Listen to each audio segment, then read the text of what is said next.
네, 안녕하세요. 방송 분야 입사 지원서 강의를 맡은 윤희정입니다. 자, 입사 지원서에 대해서 하나하나 알아볼 텐데요. 입사 지원서 왜 중요할까요? 무엇보다도 죄송해요. 제가 잘못 눌렀어요. 죄송합니다. 왜 그러지? 다시 할게요. 죄송합니다. 시작하겠습니다. 네. 셋, 둘, 하나, 큐. 네, 안녕하세요. 방송 분야 입사 지원서 강의를 맡은 윤희정입니다. 자, 입사 지원서에 대해서 하나하나 좀 알아보는 시간 갖도록 하겠습니다. 네, 입사 지원서 왜 중요할까요? 네, 언론 공채의 첫 단추이기 때문이죠. 서류 심사의 기준으로 보면은 특히 PD와 기자 직군 같은 경우에는 한 1000명 정도가 지원한다고 가정했을 때 1차 서류 심사를 통해서 한 100명 정도로 걸러진다라고 보시면 되겠습니다.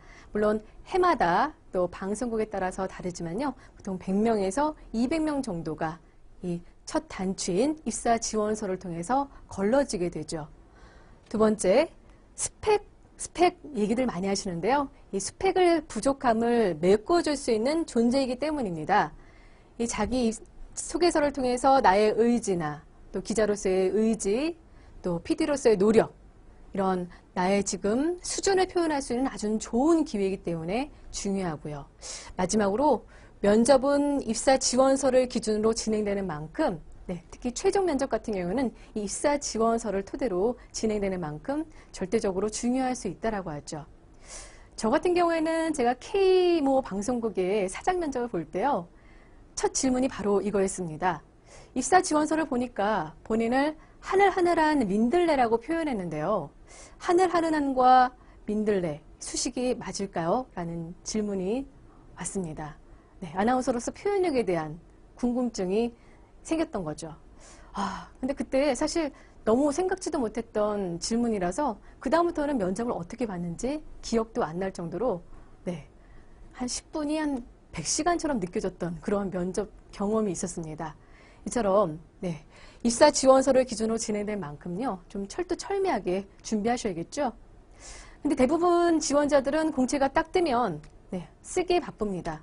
하지만 열심히 쓰겠다라는 생각은 잠시 보통 마감일에 닥쳐가지고 바로 써서 내고 또 내가 어떤 내용을 썼는지 한참 뒤에 또 최종 면접을 보기 때문에 기억을 못하는 경우가 있는데요. 미리미리 써서 면접 딱 그 데드라인 전날 내시는 게 좋고요. 두 번째는 내가 어떤 항목이 어떤 내용을 썼는지 꼭 미리 복사해서 저장해 두시는 것을 권해드리겠습니다. 이처럼 중요한 입사 지원서 무엇보다도 빠른 시간 안에 상대방을 끌어 나 자신을 더 매력적인 존재로 알릴 수 있을 만큼 철두철미하게 준비하셔야겠습니다. 자, 그럼 하나하나 좀 짚어볼까요? 입사 지원서 이것만 기억하시면 되겠습니다. 자, 방송국 지원서와 일반 기업 지원서는 정말 다릅니다. 그러한 관점에서 시작하셔야 돼요. 왜냐? 일반 기업 지원서는 대부분 회사에 대한 어필을 많이들 하시죠. 하지만 방송국 지원서 같은 경우는 직무에 대한 역량에 대한 어필을 하셔야 돼요. 회사보다는 내가 왜 기자가 되고 싶은지, 기자가 된다면 어떤 기자가 되고 싶은지, 내가 PD로서 어떤 능력이 있는지, 어떠한 그 직무에 대한 능력이 훨씬 더 중요하기 때문에요. 주로 회사와 다른 기업, 일반 기업의 지원서랑은 다르다는 점 전제로 시작을 하셔야겠습니다. 우선 그래서 직무 역량을 좀 알아보셔야 되고요. 또 각 아나운서, 기자, PD로서의 그런 직무 역량은 어떤 차이가 있는지, 또 전체적으로 방송사에 필요한 역량은 무엇인지, 채용 기준은 무엇인지 하나하나 좀 짚어보도록 하겠습니다. 자, 직무 역량은요. 직무를 효과적으로 수행해 탁월한 성과를 얻는 데 필요한 직원의 내재적인 특질을 말합니다. 직무 수행에 필요한 지식이나 전문성, 그리고 특정 스킬을 일으킬 수 있죠. 직무 수행에 필요한 지식이나 전문성, 특정 스킬을 일컬을 수가 있죠. 자, 그러면 아나운서, 기자, PD 이렇게 세 분야로 한번 짚어볼게요. 아나운서의 정의를 보면요.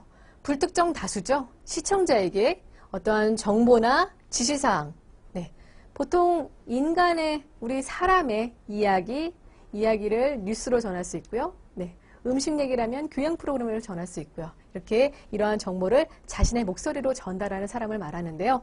어떤 일을 하느냐? 뉴스를 진행하거나 교양이나 오락 프로그램 MC가 된다든가 라디오 프로그램 DJ를 한다든가 이러한 일을 하게 되는 거죠. 기자 같은 경우에는 기사를 취재해서 쓰거나 편집하는 사람을 뜻합니다. 네. PD는 제작자를 뜻하죠. 네, 방송국의 프로그램을 기획자로 작품 선정뿐만 아니라요. 네, 인력 관리도 하고 예산을 통제하고 어떻게 보면 리더십을 좀 총망라할 수 있는 사람을 PD라고 할 수 있겠죠. 역시 PD 같은 경우에도 드라마 PD냐, 라디오 PD냐, 아니면 교양 오락 프로 PD냐라고 이렇게 분야별로 뽑는 경우도 있기 때문에 꼭 그걸 알아보시길 바라겠습니다. 자, 그러면 아나운서, PD, 기자 어떠한 역량이 필요한지 하나하나 좀 짚어볼까요? 네, 기자 같은 경우에는 문장 표현력이 중요하죠. 열정도 있어야 되고요. 근성 또한 있어야 됩니다. 네, 문제의식도 있어야 되고요. 그래야지만 기사거리를 취재할 수 있겠죠. 무엇보다도 기자나 PD, 아나운서 같은 경우는요, 이 모든 방송사의 직군들은 사람에 대한 이야기를 하기 때문에 인간에는 바탕으로 있어야 된다고 보시면 되겠습니다. PD 같은 경우에는요, 새로운 관점을 보는 능력, 창의력이 정말 중요해요. 때문에 가끔은 좀 무모하지만 도전을 할 수 있는 도전 정신, 또 기획력, 또 많은 인력들을 관리할 수 있는 리더십이 있어야 되고요. 아나운서 같은 경우에는 네, 시청자에게 좀 친근한 느낌으로 다가기 때문에 친근함, 또 소통 능력이 있어야 되고요. PD와 기자와 소통할 수 있는 그런 능력, 또 어떤 애드립을 할 수 있는 순발력, 또 언어적으로 어떻게 표현하는가, 표현력, 협업 능력 또한 필요하겠죠. 네, 그러면 인재 채용 기준을 살펴볼까요? 네, 방송국마다 인재상이 있습니다. 그러한 인재상에 부합한지, 또 방송 문화와 비전에 맞는 맞춤형 인재인지, 태도, 대인관계, 또 문제 해결 능력을 보게 되는 거죠. 특히 방송 같은 경우에는 대부분 협업 프로그램인 만큼 네, 대인관계가 아주 절대적으로 중요하다고 볼 수가 있고요. 또 열정이 있어야 되겠죠. 또 적극적으로. 그래서 태도를 많이 보게 됩니다. 여기에 특히 이제 임원 면접 같은 경우에는 인성과 태도를 보기만큼 이런 것들을 하나하나 좀 어필하시면 도움이 되겠죠. 자, 이렇게 해서 인재 채용까지 만나보셨습니다. 오늘은 이렇게 입사 지원서 가장 기초적인 역량에 대해서 알아봤습니다. 함께 해주신 여러분 고맙습니다.